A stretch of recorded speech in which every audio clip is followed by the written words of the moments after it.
சங்கீதம் 4 படிக்கலாமே, 4 படிங்க. சங்கீதம் 4 70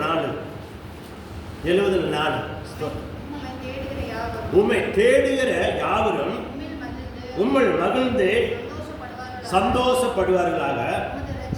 உம்முடைய ரட்சிப்பில் பிரியப்படுகிறவர்கள் தேவனுக்கு மகிமை உண்டாவதாக எப்பொழுது சொல்வார்களா. இதுல இருந்து என்ன புரிஞ்சுக்கிறீங்க? தேடுவர்கள் மகிமைப்படுவார்கள். அதனாலதான் அந்த மகிமை நம்ம தெய்வம் நம்மளுக்கு தருகிறார். நீ மகிமையா இருக்கணும், நீ நல்லா இருக்கணும், நீ வாழணும், உனக்கு தேவையில சந்திக்க பண்ணணும், உன் தேவையிலெல்லாம் என்னொன்று தடையில்லாத என்னொன்று கற்றுக் போடுறதுன்னு சொன்னா அப்படியே செய்யணும். மனசு நீ பிற்ப நாளைக்கு இருக்க மாட்டேன். ஆனால் தேவன் காலாகாலங்களும் இருக்கிற தெய்வம். அந்த தெய்வத்துக்குரிய மகிமையை நாம் எந்த காரணத்தை கொண்டு நம்ம பெருக்கிக் கூடாது. அதனாலதான் என்ன நடந்தாலும் நம்ம அந்த ஆராதனையை கடந்து போன்னு சொல்லி உங்களுக்கு அத்தனை வாழ்விட்டு சொல்றது. ஆராதனை முக்கியம் அப்படின்னு. அப்போ தேவ ஆராதனைங்கிற ஞாயிற்றுக்கிழமை ஒரு நாள், அந்த ஒரு நாளை நம்ம என்ன பண்ணக்கூடாது, வீண் பண்ணிடக்கூடாது. எனக்கு எத்தனையோ தடவை கால் வலி வந்திருக்குது, காய்ச்சல் வந்திருக்குது, முடியாத நிலைமையெல்லாம் வந்திருக்குது. ஆனால் இது வரைக்கும் என்னை அழைச்சிட்டு வந்தது இவர்களிலிருந்து இன்னைக்கு 30 வருஷத்துக்கு மேலே 38 வருஷம் செல்வருக்கு ஆயிடுக்குது. இது வரைக்கும் ஒரு ஞாயிற்றுக்கிழமை கூட எவ்வளோ காய்ச்சல் வந்து கூட அப்படியே இது என்ன குளுக்கோஸ் போட்ட அதை கழட்டி விட்டு போட்டு அதை மூடி போட்டு சொல்லி அந்த ஆராதனை கலந்துட்டு 2வது போய் குளுக்கோஸ் போட்டுது. அதெல்லாம் ஏன் இந்த வைராக்கியம் உங்களாட்ட விசுவாசம் இருக்கும்போது நான் சொல்லிட்டு இப்போ பாஸ்டான வர சொல்லவே இல்லை. அப்போ அந்த வைராக்கியம் குளிர் காய்ச்சல் நடுக்குது. அப்புறம் டாக்டரு இல்லை நர்ஸையோ இப்படி போனால் டாக்டர் திட்டம். டாக்டர் திட்டினா பார்த்துக்கிறேன், நான் தான் காசு கட்டுறேன், உனக்கு நெய்யும் ஒன்றும் காசு கட்டல, நீ மூடி போட்டுனா போட்டுவிடு, நான் போய் என்னொன்று என் தெய்வனை ஆராதனை செஞ்சு விட்டு வந்ததே நான் உட்கார்ந்து அப்படியே நடுக்கிட்டு அப்படியே நடக்க ஓட முடியல, தடுமாறி தள்ளாடி தேவாலயத்தில் உட்கார்ந்து சக்தி கேட்டு போகும்போது அந்த நடுக்கம் போச்சு. அந்த போட்டிருந்த ஒரு பாட்டில் அரை பாட்டில் இருந்துச்சு. அந்த அரை பாட்டில் மட்டும் வேஸ்ட் ஆகக்கூடாது, இறக்கிக்கலாம், உடம்புக்கு ஆரோக்கியம் எனக்கு சொல்லி போட்டு இறக்கிட்டு சாயங்காலமே வீட்டுக்கு வந்தோம். நம்ம அந்த வைராக்கி பாராட்டினால தள்ளாடி நடக்க முடியாது. இப்போ வலினால தடுமாறுறேன், அப்போ காய்ச்சல்னால அப்படியே ஒரு மாதிரியே இருக்கிறேன். அப்படிப்பட்ட சூழ்நிலை கூட ஆராதனை விடக்கூடாதுன்னு சொல்லி நம்ம ஆராதனை செஞ்சோம். அதையும் பார்த்து தான் ஆண்டவர் எனக்கு ஊழியத்தை கொடுத்தாரு என்னன்னு தெரியல இல்லையா. அதை பார்த்து என் வாழ்க்கையில் எல்லாமே மாற்றி கொண்டாந்துருக்காரு. இது வரைக்கும் தெய்வனிடத்தில் நம்பி வந்தவர்கள் ஒரு நாள் என் உணவுக்கு குறையில்லை, குடிக்க தண்ணீர் குறையில்லை. பாருங்க, நம்ம தேவலத்தில் தண்ணி எல்லா பக்கம் போர் போட்டு தண்ணி சதையும் கிடக்கு. நம்ம சுமந்து தான் கொண்டாந்து ஊற்றுறோம், வண்டியில் போட்டு கொண்டாந்து ஊற்றுறோம். தண்ணிக்கு எப்போதும் கொண்டாந்து டேங்கிலெல்லாம் ரப்பி வச்சுட்டே இருக்கிறோம். கால் வலியோடலாம் கொண்டாந்து சேர்த்துறோம். அதே மாதிரி வஸ்திரத்துக்கு குறையில்லை, எல்லாமுக்கும் குறையில்லை. ஆமாம், கால் வலிக்கும் குறையில்லை. அல்லையா, கால் வலி கற்று பறிக்க வரைக்கும். ஆமாம், உண்மை சொல்லணும்ல. நீங்கள் எல்லாம் சொல்லிட்டு இதே சொல்லி நீங்கள் கேட்கக்கூடாதுல்ல.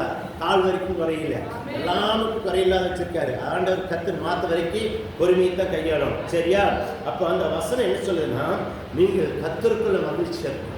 இந்த மகிழ்ச்சிக்காக தான் தேவன் உங்களை அழைச்சார், மகிழ்ச்சிக்காக. போன வாரம் கேட்டோம், அந்த மகிழ்ச்சியோட தெய்வ மனிதன் என்ன சொல்லி கேட்டான்னு சொல்லி. அப்போ ஆசாப்பை பற்றி பார்த்தோம். ஆசாப்பு நேரத்தடவை எத்தனை படித்தோம்? ஆசாப்புடைய வசனத்தில் எதை படித்தோம் சொல்லுவார்கள் கொஞ்சம். ஆசாப்பை எதனை படித்தோம் சொல்லுங்க, டக்குன்னு சொல்லுங்க. அடுத்தையா சொல்லுங்க. ஆசாப்பு எத்தனை? 14 2 நாளாக 14 11. இன்னைக்கு அதே 2 நாளாகத்தில் இன்னொரு வசனத்தை நம்ம எடுத்துக்கலாம், படித்து நம்ம அப்படியே செய்தி போகலாம். செய்தி உங்களுக்கு கம்மியாக இன்னைக்கு போதிப்பார். வெயில் தாக்கம் இருக்கிறதுனால முடிஞ்ச அளவுக்கு நான் 12 மணிக்கு முடிக்கணும்னு நினைப்பேன். நீங்கள் லேட்டாகி வந்ததுனால கொஞ்சம் லேட்டாகும், அவ்வளோதான். நீங்கள் கொஞ்சம் முயற்சி வந்தீங்கன்னா 12 மணிக்கு நான் முடிக்க ரெடி. அது கூட கொஞ்சம் 9 மணிக்கு வந்தீங்கன்னா மணி 11க்கே முடிக்க நான் ரெடி. நீங்கள் கையில் தான் இருக்குது, உங்கள் கையில் தான் எல்லாம் இருக்குது, சரியா? நீங்கள் எப்படி வர்றீங்களோ அப்படி. அதாவது ஒருத்தர் உட்காந்து பத்தாது, சம மக்களே வரணும், ஒருத்தருக்காக செய்ய முடியாது, சரிங்களா? அப்போ நீங்கள் தான் முடிவெடுக்கணும். பாருங்கள், 2 நாளாகத்தில் 15 2 படிக்கலாமே. 15 2 நாளாகத்தில் 15 559 பக்கம் எடுத்து படிங்க. எலியா ஆசாப்புக்கு ஏற்றுக்கொண்டு போய் அவனை நோக்கி, ஆசாப்பே,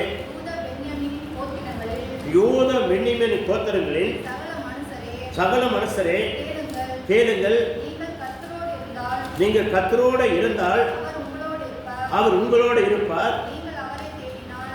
நீங்கள் அவரை தேடினால் உங்களுக்கு வெளிப்படுவார்.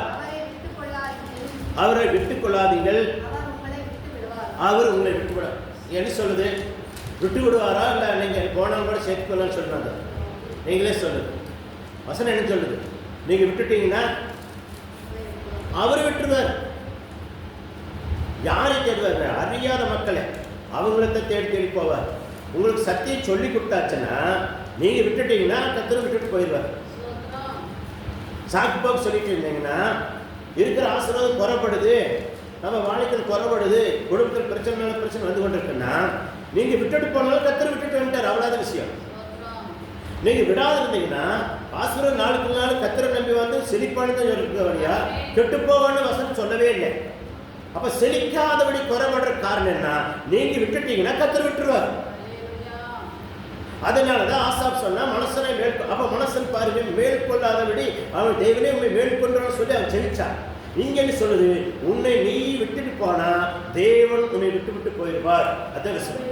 அப்ப விடாதபடி காத்துக்கொள்ளும். அப்ப விடாதபடி காத்துக்கிறது உங்க கையில இருக்கு.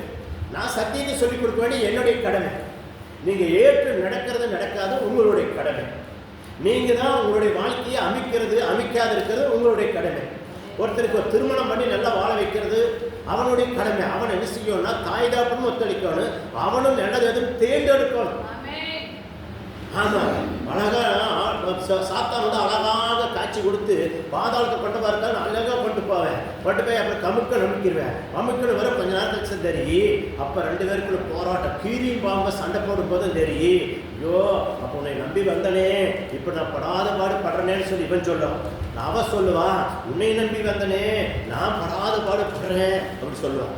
அப்பதான் தெரியும் கீரியும் பாம்ப சண்டை போடுறவன். அதனால சொல்றது தேவனுடைய மனசு தேவனுடைய பிள்ளைகளா இருந்து தேவனை அறிந்தையா தேவன் எந்த மனசு தேடினாலும் அன்னை நோக்கத்துல நீங்க என்ன பெண் எடுக்கக்கூடாது. அப்படியே பெண் எடுத்தீங்கன்னா அவங்கள வந்து அந்த பெண் ஒத்து வந்தா அவளை கூட்டி வந்து ஞானஸ்தானம் பட்டு தெய்வ சமூகத்துல சேர்த்தி அப்படியேப்பட்ட பெண்ணை நீங்க எடுக்கணும்.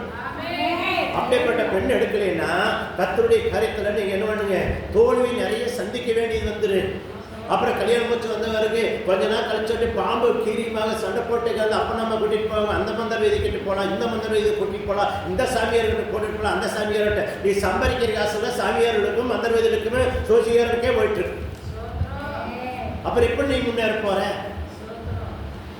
அப்ப தேவ சமூகத்தில் தேவன் என்று சொல்றாரு கேட்கணும். இதுக்கு இந்த தேவனை கற்று சொல்றாரு இது என்ன ஏக்கோப்புற மந்திரவாதிகளே சிறுக்கிற குறிசொல் இல்லை அப்படின்னு சொல்றாரு. அப்ப நம்மளுக்கு குறியும் தேவையில்லை, மந்திரம் தேவையில்லை.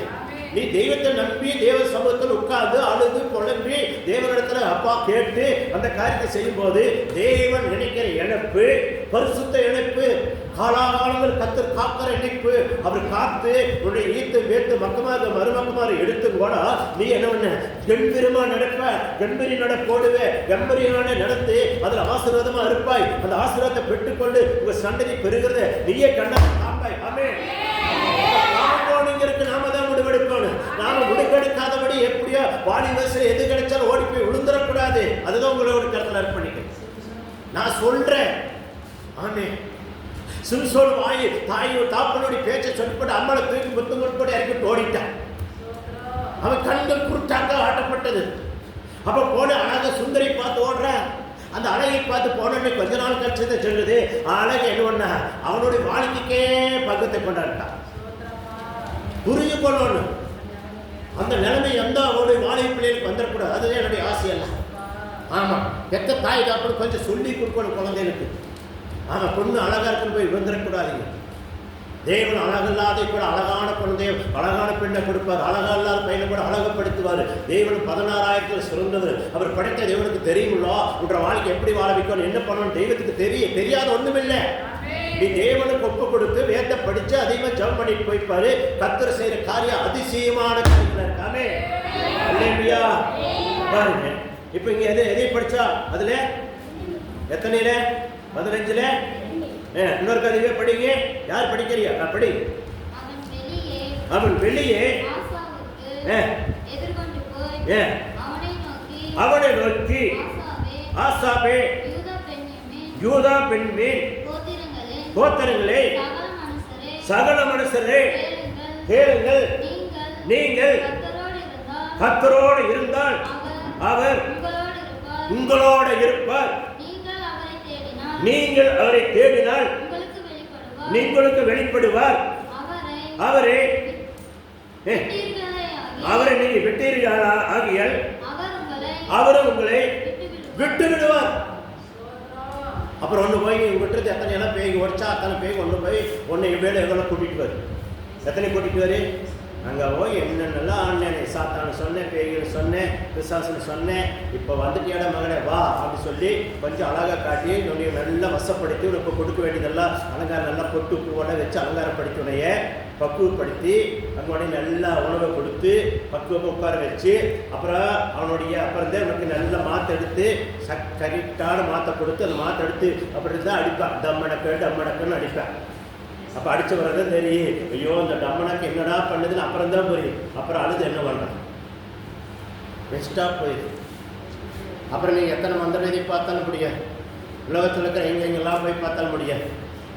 நான் பின்மாட்டத்துக்கு போய் தெய்வத்தை அறிஞ்சு வரும் பின்மாட்டத்துக்கு போய் 10 வருஷம் சீரழிஞ்சு என் வாழ்க்கையே சின்னம்படம் போச்சுங்க. அப்புறம் என்ன பண்ணுறதுங்க, நம்ம அந்த பாய்ச்சிட்டு போனால் பாசு திட்டுவாருன்னு சொல்லி அப்படியே 4 மாடியோடைய ஜடத்துக்கு வந்தேன். 4 மாடியில் வந்து ஐயா சொன்னார், இதெல்லாம் சொல்லி மீண்டும் அங்கேயே போ, உன்னை ஒன்றும் பண்ணாது வேணான்னு சொல்ல மாட்டான்னு சொல்லி தாட்டினார். 10 வருஷம் முன்னாடி என் கண்கள் திறக்கப்பட்டு போன பிறகு ஆனாலும் முன்னத்துடைய அந்த பலன் இல்லை, முன்னத்துடைய ஆசீர்வாதம் இல்லை.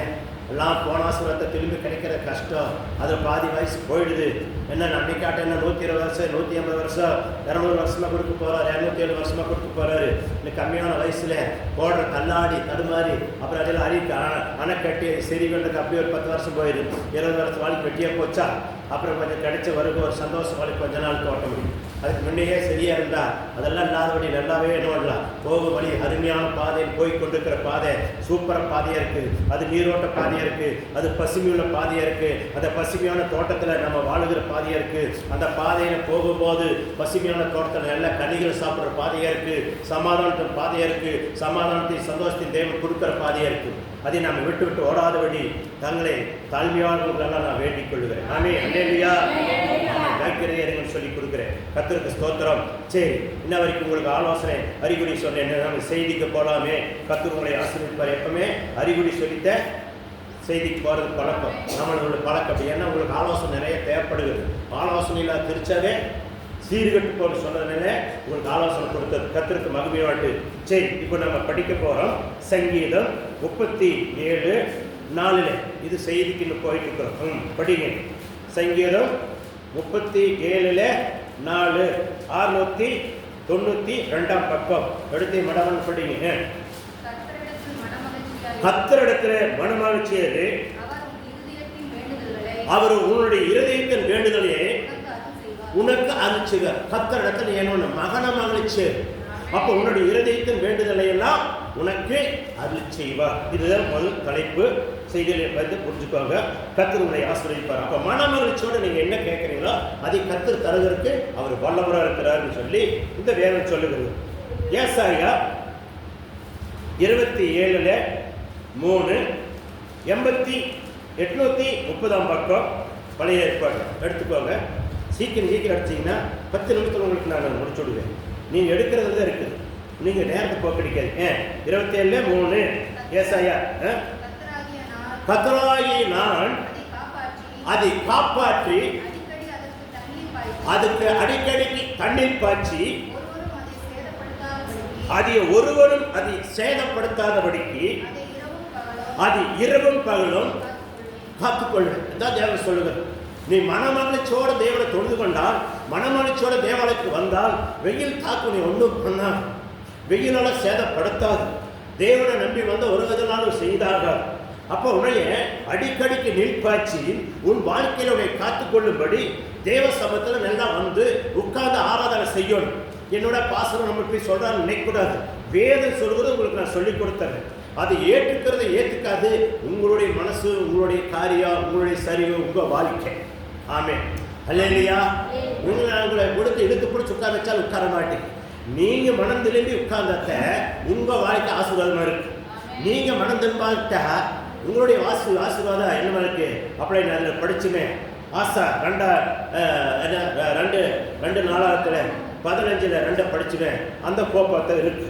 அப்ப ஏன் சொல்லுகிறேன்னா, நீங்க எதிரே மனமகிழ்ச்சியாக ஏற்றுக்கொள்ளணும். மனமகிழ்ச்சியாக ஏற்றுக்கொண்டு நடக்கும் போது தேவனை செய்வாராக. சரி, ஏசாயா 33 5 படிக்கலாமே. 33 5 837 பக்கம் எடுங்க, சீக்கிரம் படிங்க. கர்த்தர் உயர்ந்தவர், அவர் உன்னதத்தில் வாசம் பண்ணுகிறார். அவர் சீயோனை ஞாயிற்றினாலும் நீதியினாலும் நிரப்புகிறார். உங்களை ஞாயிற்றினாலும் நீதியினால் நிரப்புறது அழைச்சு வந்தார். அழைச்சு உங்களை நல்ல ஒரு நீர் பாய்ச்சலத்தோடு அடிக்கடிக்கு தண்ணி கட்டி அடிக்கடிக்கு உங்களுக்கு என்ன தேவையில சந்திக்கப்பட்டு, இந்த வழியில போகாத மகனே, இந்த வழியில போகாத மகனேன்னு சொல்லி கொடுத்து தேவன் உங்களை வைக்கிறதுக்காகத்த தேவனை கர்த்தர் உங்களை அழைச்சிருக்கிறார். அது புரியாதபடி நீங்க செஞ்சீங்கன்னா கர்த்தர் பொறுப்பு இல்லை. நீங்க தான் அழைச்சிட்டு வந்த நோக்கத்தை நீங்க தான் கடைப்பிடிக்கணும். தேவன் இதுக்கு உட்காந்து நாங்கள் பேசுறது வார்த்தையெல்லாம் என்னுடைய சொந்த வார்த்தைன்னு ஒன்று நினைச்சீங்கன்னா அது சொந்த வார்த்தையாயிரு. நான் எப்போதுமே தேவலோகத்துக்கு தெய்வம் தான் பேசுறேன்னு சொல்லி நான் நம்பிக்கையோடு இந்த வார்த்தை பேசிட்டு இருப்பேன். அதே மாதிரி தான் அவர் பேசுவார். நீங்களும் அந்த வார்த்தையை தேவனை கர்த்தர் தான் பேசுறோம்னு நம்பினீங்கன்னா அது அப்படியே உங்களுக்கு ஆக கடவுள். இருதயங்கள் உடைக்கப்படுறதும் உடைக்கப்படும், ஆசீர்வதிக்கப்படுறது ஆசீர்வதிக்கப்படும். அது வார்த்தை கேட்டு நடக்கணும் ஆசையோடு இருக்கிறவங்களுக்கு அது அப்படியே உங்களுக்கு ஆக கடவுள். ஆமேன் என்று சொல்லியா? ஆக கடவுள். எத்தனை பேர் ஆமேங்கிறீங்க? ஆமேன் ஆமேன். ஊமையாட்டு உட்கார்ந்தீங்கன்னா அது ஊமையா இருந்தது. ஒரு வார்த்தை சொல்லும் போது ஆசீர்வாதம் சொன்ன ஒரு கையில் தட்டலாம், என்ன பண்ணலாம், ஆமையை சொல்லலாம். அதெல்லாம் இல்லாதபடி இந்த பொம்மையாட்ட விக்கிரகங்களாட்ட உட்கார். நீங்க விக்கிரகங்கள் கிடையாது, தேவ மனுஷர்கள், தேவனுடைய மனசை தேவனுடைய மனசர்கள். நீங்க தேவ பிள்ளைகள். அந்த எண்ணங்கள் உங்களுக்கு வந்து கொண்டே இருக்கணும் இல்லையா? அந்த எண்ணம் இருந்தாத்த உங்களுடைய ஆசீர்வாதத்தை யாருனாலும் தட்டி பறிக்க முடியாது. கர்த்தருக்கு மகிமையோட்டு. சரி, அதுலயே 33 5 படித்தீங்க. இப்ப 6 படிக்கிறதுல பூரண ரட்சிப்பும் ஞானமும் அறிவும் உன் காலங்களுடைய என்னவருக்கு உறுதியா இருக்கு. கர்த்தருக்கு பயப்படுகிறது அது பட்சம். உறுதிய வேண்டும், முதல் பயத்தோடு இருக்கணும். பயம் இருந்தாத்த அது அதுக்குள்ள அறிகுறி. தேவனுக்கு பயக்கணும். மனசனுக்கு பயத்து பாஸ்டர் சொல்லுவாரே, பாஸ்டர் பேசுறான்னு சொன்னீங்கன்னா அது வந்து புண்ணியம் இருக்க. எந்த காரியத்தை கொண்டாலும் தேவனுக்கு நீங்க பயந்து வரணும். தேவ வார்த்தைக்கு பயந்து வரணும். தேவன் அதிசயம் செய்வார். ஆமென். அப்ப தேவன் எப்படிப்பட்டவர்னா, நாம மனசு உண்டாக்கி உயிர் கொடுக்கிற பொருள் கிடையாது. அவர் உண்டாக்கி உருவாக்கி நம்மளை உயிர் கொடுத்த தெய்வம். ஆமா, ஒரு ரயில் ஓடுதுன்னா அந்த ரயிலுக்கு ஒரு மனசு உயிர் கொடுத்தனாலதான் ஓடுது. ஒரு வண்டி ஓடுதுன்னா மனசனுக்கு உயிர் கொடுத்து தான் அந்த வண்டி ஓடுது. ஒவ்வொரு பொருளுக்கும் மனசன் உயிர் கொடுத்து தான் அதுக்கு நீ செய்யுது. மனசனுக்கு மட்டும்தான் தேவாதி தேவன் உயிர் கொடுக்கிறாரு. அவர் சிருஷ்டித்தாரு.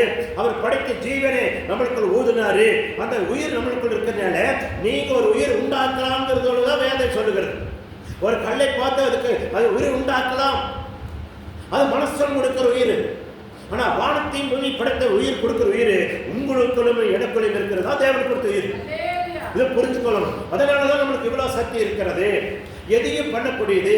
ஆகாயத்தில் பறக்கிற ஏரோப்ளேனுக்கு உயிர் கொடுக்கிறாரு மனசு இல்லையா? ஆகாயத்தில் பறக்கிற ஏரோப்ளேனுக்கு யார் உயிர் கொடுக்குறாங்க? அதே உயிர் உண்டாகி வருதா? இல்லைங்களா? அப்ப இந்த மனசனுக்கு ஞானத்தையும் அறிவை கொடுத்து பூமியில் இருக்கிற தகடுகளை எடுத்து ஒட்டி அதுக்குள்ள ஒரு நல்ல ஈய கம்பிகளையும் நம்ம பித்தளை கம்பிகளையும் இப்படி கம்பிகளை காப்பு கம்பிகளை போட்டு சுத்தி அதுக்குள்ள என்னென்ன பண்ணி அதுக்குள்ள போய் என்ன பண்ணுங்க, எப்படி நம்ம தண்ணி குடிச்சா சாப்பிட்டு கொடுத்தா நம்ம உடம்பு புஷ்டி ஆகுதோ அது போல என்ன பெட்ரோல் ஊற்றும் போது அந்த இன்ஜினுக்குள்ள அது போகும்போது தீப்பத்து ஸ்டார்ட் பண்ணி தீப்பத்து இதை தாங்க முடியாத அவ்வளோ பெரிய 300 பேர் கண்டிருக்கிற பெரிய பாண்டத்தை அப்படியே தூக்கி கொண்டு ஓடுது ஆகாயத்துல. சும்மா ஓடுறதில்லை. அதுக்கு யார் உயிர் கொடுக்குறாங்க? மனசே. ஆனா இந்த மனசனை படைத்த தேவனாரு வானத்தையும் பூமியையும் படைத்த பரலோகத்தில் இருக்கிற நீதி தேவனா இருக்கிற பிதாவாகி தேவனும் குமாரனாகிய இயேசு பரிசுத்த ஆவியானவர் தான் மனசனை படைத்த தேவன். அதனால மனசர்களுக்கு அறியாத நிலத மனசர்களை எப்படியெல்லாம் வசப்படுத்தி இதெல்லாம் நம்ப வச்சு இதெல்லாம் மனசனை திசை திருப்பி அதை நம்ப ஓட வச்சு அவனுக்கு தாந்த மாதிரி என்னென்னமோ சொல்லி வாழ வைக்க தெரியுறான். ஒருத்தர் நைட்டு சாப்பிட்டு வந்து சொல்றாரு, எனக்கு அந்த சனி இருந்தது, இந்த சனி இருந்தது, அதனால எனக்கு கை இப்படி ஆச்சுங்க, கை இப்படியே வச்சு சொல்றாரு. சனிக்கு உனக்கு என்னையா இருக்குது? ஆகாயத்தில் ஒரு சனி மண்டலம்ங்கிற ஒரு மண்டலம். அதுக்கு என்னன்னா எத்தனை கிரகங்கள் தொங்குதோ அத்தனை கிரகங்களுக்கு அவன் பேர் சொல்லலை. பூமியில் அருகில் இருக்கிற கிரகங்களுக்கு மட்டும் இவன் ஆகாயத்தில் இருக்கிறதுக்கு ஒவ்வொன்றுக்கு பேர் சொல்லிக்கொண்டு அதையே வைத்துக் கொண்டு மனசர்களுக்கு என்ன பண்ணணும், அவன் பட்சத்தை தெளிப்பி அவன் பிழைக்கிறதுக்கு வழி தேடி கொண்டிருக்கிறான். ஆனால் கடவுள் அப்படி சொல்லவே இல்லையே. தெய்வம் எல்லாமே என் காலுக்கு கீழால் இருக்குது, நான் படித்த மக்களுக்கு கீழே அது கீழே தான் காலுக்கு கீழானது உனக்கு வைத்து சொல்லி கொடுக்கலாம் இல்லையா? நீங்க அதை ஏற்றுக்கொண்டுன்னா அது உன்னை ஆட்டி படைக்கி கையை முறுக்கி காலை முறுக்கி வாழ்க்கையிலேயே எல்லா குழப்பத்தை கொண்டாரு. நீ அதை நம்பி போற, அதுக்கு நீ உயிர் கொடுத்த நீ தான். உயிர் கொடுக்கறதுனால அது உன்னை செய்த. அப்படி வேதம் சொல்லுது, அவர் கொல்லமும் கெடுக்கமும் ஆமா அழிக்கணும் பரம கொலகார பரம சண்டான நல்லவனை போல இருப்பானா? அவன் அப்படித்தான் இருப்பான். அதுல வசப்படுத்தி அதை பயன்படுத்தி அதில் பணம் சம்பாதிக்கிற மக்கள் அப்படித்தான் சொல்லுவாங்க. அதை நம்ம நம்பக்கூடாது. வேதத்தை நீங்க நல்லா அலாசுனா, வேதத்தோட ரகசியத்தை கத்துட்டீங்கன்னா அப்படி இருக்கிற காரியங்களை யாரும் நம்ப மாட்டாங்க இல்லையா? பெரிய பெரிய படிப்பாளிகளா பெரிய பெரிய டிகிரி படித்தவங்க வேதத்தை அறியாத நேர அவங்களும் அதை நம்பி கொண்டு வர்றாங்க. எல்லாருடைய இருதய கண்கள் திறக்கப்படாத நிறைய பேர் இருக்கிறாங்க.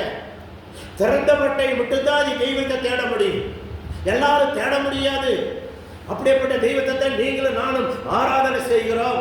ஆமென் அல்லேலூயா. பாருங்க ஏசாயா 32:15. ஏசாயா 32:15 சீக்கிரம் எடுத்துக்கொள்ளுங்க. அதே 837 பக்கம். உன்னதத்தில் இருந்து எது படிங்க. உன்னதத்திலிருந்து நம்மளே ஆவி ஊற்றப்படும், அப்படியே இருக்கும். அப்பொழுது பாருங்க, வனாந்தரம் செழிப்பான வயல்வெளியாகும். ஆமா, செழிப்பான வயல்வெளியானா நல்ல மரமா தோட்டமாக மாறும், நல்ல பூமியா மாறும் சொல்றாரு. இப்ப நீங்களும் நல்ல பூமி ஆகணும்னா வானத்திலிருந்து உங்களுக்கு தேவ ஆவி ஊற்றப்படும். ஊற்றப்படும் போது சரீரம் சுத்திகரிக்கப்படும், உங்க வாழ்க்கை சுத்திகரிக்கப்படும். உங்க வாழ்க்கையில தேவன் செய்கிற அற்புதத்தை அதிசயத்தை காணலாம். அது வனாந்தரமா இருக்கலாம், அது பூப்புற பூமியா மாறும், அது கனி கொடுக்கிற மரமா மாறும். அப்படின்னு என்ன அர்த்தம்? எதை குறிக்கிறது? உங்களையும் என்னையும் குறிக்கிறது இல்லையா? அப்ப நீங்கள் எப்படிப்பட்ட மரமா எப்படிப்பட்ட பூமியை மாறணும் அப்படி உங்க கையில் இருக்கிறது. மாறும்போது கர்த்தர் செய்கிற காரியத்தை நீங்க கண்ணார பார்ப்பீங்க. கர்த்தர் உங்களை ஆசீர்வதிப்பாராக. ஆமென். அந்த விசுவாசம் தேவை. என்ன சொல்றோமோ அது விசுவாசித்தால் அப்படியே ஆகும். பாருங்க, மத்தேயு 8:10 படிக்கலாமே. மத்தேயு 8:10 பக்கம் 11 பக்கம் புதிய ஏற்பாடு. சீக்கிரம் சீக்கிரம் ஒரு 5 நிமிஷத்துல முடிக்க விரும்புகிறேன். கர்த்தர் உங்களை மேலும் மேலும் ஆசீர்வதிப்பாராக. இயேசு அதையே கேட்டு ஆச்சரியப்பட்டு நம்மளை பிடிச்செடுகிறத நோக்கி இஸ்ரவேலுக்குள்ளும் இப்படிப்பட்ட விசுவாசத்தை காணவில்லை. தெய்வம் உங்களை பார்த்து சொல்லுவாரா? சொல்லக்கூடிய நிலைமை கொண்டாடுவாரா? அப்படிப்பட்ட விசுவாசம் தேவை. சொல்ற ஒருத்தன், தேவனே என் வீட்டுக்குள்ள வர்றக்கோ என்னிடத்துல வருது, நீங்க என்னை பேசுறக்கோ நான் தகுதியற்றவன், நீங்க ஒரு வார்த்தை சொல்லுங்க, எல்லாமே கூட செய்த தெய்வத்தை தான் நான் பிரார்த்தனை பண்ணி கொண்டிருக்கிறேன் அவன் சொல்லுறான். அதே போல நீங்களும் நானும் எந்த தெய்வத்தை கும்பிடுறோம், உங்க விசுவாசம் எப்படி இருக்குது அதுதான் முக்கியம். உங்க விசுவாசம் தான் நீங்க ஜெயிச்சுட்டே இருப்பீங்க. விசுவாசத்தை தான் கர்த்தர் பார்க்கிறார். விசுவாசம் இருந்தா நீங்க ஜெயித்து கொண்டே இருப்பீங்க. உங்களுடைய கர்த்தருடைய வார்த்தையை கை கொண்டு நீங்க எந்தெந்த வார்த்தை சொல்லும் போதெல்லாம் அந்த வார்த்தை எனக்கு புரியுது, தேவன் என்னோடு பேசிக்கொண்டிருக்கிறாரு, இந்த வார்த்தை பிரகாரம் நான் நடப்பேன், நான் இப்படி வாழுவேன், எப்படி இருப்பேன்னு சொல்லி நீங்க புரியோடு இல்லையா? எல்லாமே நான் சொல்லி கொண்டு வருகிறேன். ஒரு ட்ரெயினா இருந்தாலும், ஒரு பஸ்ஸா இருந்தாலும், ஒரு லாரியா இருந்தாலும், ஒரு காரா இருந்தாலும், அது ஏற்கே அதுக்கு உயிர் கொடுக்கிற ஒரு மனுஷன். ஆனா உங்களுக்கும் எனக்கும் உயிர் இருக்கிறனால, அந்த உயிர் தேவன் கொடுத்த உயிர் இருந்தனால, அந்த உயிரினால நாம் எல்லாமே அது உயிர் கொடுக்க முடியுது. இது நீங்க நல்லா புரிஞ்சுக்கொள்ளணும். புரிஞ்சுட்டீங்கன்னா போதும். அப்ப மனிதர்கள் எப்படி திசையை மனசன் உயிர் கொடுத்த பொருள் நம்பி ஓடுறாங்களா, இல்ல வானத்தையும் போய் படைத்த தெய்வத்தை வணங்கி ஓடுகிறார்களான்னு சொல்லி சில காரியங்களை நீங்க சிந்திக்கிறதுக்காக நான் இதை சொல்லுகிறேன். டைரக்டா சொல்லாதபடி உண்மையா சொன்னாரு பேசுறாரு. அதுபோல உங்களுக்கு அப்படியே மரபொருளை சொல்லித்தாரு. நீங்க அதை எப்படி புரிந்து கொள்ளுகிறீங்களா அப்படி கடவுளாக புரிந்து கொள்ளும். ஏன் ஒவ்வொரு பொருளுக்கு எப்படி ஆகுது, மனுஷன் என்ன செய்யறான், ஏன் எப்படிப்பட்ட காரியங்களை செய்யறான், அதை நம்பி எப்படி ஓடுகிறோம் அப்படிங்கிறது புரியும். ஆமே அல்லேலூயா. கீழே எடுத்து போட்டீங்கன்னா விழுந்து கிடக்கிற பொருள் அதையே மனசில் எடுத்து பயன்படுத்தின உயிர் உண்டாது. எப்படி உண்டாது? மனசுக்கு கொடுக்குற உயிரினால தெரியுங்களா? சில பழுது வாங்கி பழுது பார்க்குறோம், அது பழுது வாங்கி 2வது ஓட்டை விற்கிறோம். அதே மாதிரி தான் மனசனுக்கு பழுது பார்க்குற தெய்வம் ஒருத்தர் இருக்கிறார். ஆமாம், டாக்டர்லாம் கைவிட்டு போகாது.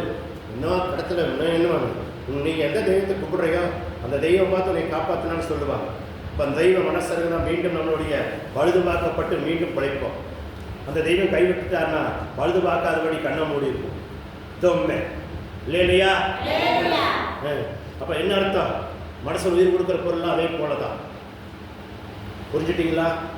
அப்ப தேவன் உயிர் கொடுக்கிற பொருளே அவர் கைவிட்டா மண்ணில் ஓட்டு மூடிடுறோம். அப்ப மனசன் உயிர் கொடுக்கிற பொருளும் அதே மாதிரிதான். அது செத்துரு, அதுக்கு என்னென்ன செய்ய வேண்டிய செய்ய சீர்மணம் பண்ணி அப்புறம் என்ன உயிர் கொடுத்து அப்புறம் எடுத்து என்ன பண்ண அப்படின்னு எல்லாமே நீங்கள் என்னென்ன பொருளுக்கு எல்லாங்கிறதுமே முடிச்சு கொடுத்துக்கணும். நீங்கள் எதுக்கு தான் அப்படிங்கிறத மட்டும் சிந்திக்கூடாது. நல்லா மைண்ட் உள்ளவனே எல்லாமே சிந்திப்பான். அதுதான் முக்கியமான. கர்த்தர் உங்களை ஆசீர்வதிப்பார். 2வது இல்லை பாதில் 10 படித்த விசுவாசம் இருந்தால் அதை நீங்கள் ஜெயிக்கலாம். அப்புறம் 2வது ரோமர் 13:2 ரோமர் 13:2 சில வசனத்தை முடிக்க போகிறேன். இதே அவ்வளோதான் முடிஞ்சது. சொன்ன டயத்துக்கு நான் முடிச்சிடலாம்னு நினைக்கிறேன். ஏன்னா வெயில் தாக்கல் தன் மாதிரி நீங்கள் நேரத்தில் வந்தீங்க, இன்னும் கூட நேரத்தில் நான் முடிக்கிறேன். நான் ரெடியாக இருக்கிறேன். கர்த்தருக்கு உங்களை ஆசீர்வதிப்பார். ரோமர் 13:2 பக்கம் 222 பக்கம் சீக்கிரம் எடுங்க. அதனால் அதிகாரத்துக்கு எதிர்த்து நிற்கிறவன் தேவனுடைய நியமத்துக்கு எதிர்த்து நிற்கிறான். அப்படி எதிர்த்து நிற்கிறவன் தாங்களுக்கு தாங்களே ஆக்கிரியே வார வைக்க கொண்டுகிறான். கர்த்தருடைய வார்த்தைக்கு விரோதமாக செயல்பட்டு நீங்கள் அந்த வார்த்தைக்கு விரோதமாக பேசி விரோதமாக சொன்னீங்கன்னா உங்களுக்கு தாங்களுக்கே நீங்க அக்கினியை வர வைக்கிறீங்கன்னு சொல்லி ஒவ்வொரு வார்த்தையும் கர்த்தர் வரைக்கும் பேசுகிற வார்த்தை அதையே உண்மையை ஏற்றுக்கொண்டீங்கன்னா அக்கினி நம்ம மேலே பத்தாது, அக்கினி சோலை பத்தாது. நீங்கள் அக்கினி நடந்தாலும் அது எரிஞ்சு போவதில்லை. ஆழ்கடல் நடந்து போனாலும் அது உங்கள் மேலே புரண்டும் முழுகுவதில்லை. ஆமே. அப்போ கர்த்தருடைய வார்த்தையை நீங்கள் ஏற்றுக்கொள்ளுங்க, ஏற்றுக்கொண்டு நடங்க. இந்த வார்த்தை என்னங்கிறது புரிஞ்சுட்டீங்கன்னா தேவன் உங்களை மேலும் மேலும் ஆசீர்வதிப்பார் சொல்லி இந்த வார்த்தையை நான் நேரம் பண்ணுறதுல கர்த்தர் உங்களை ஆசீர்வதிப்பாராக. அப்படியே நம்ம மனநாள் படி நம்ம ஜெபிக்கலாமே. தேவன் உங்களை மேலும் மேலும் ஆசீர்வதிப்பாராக. அல்லேலூயா.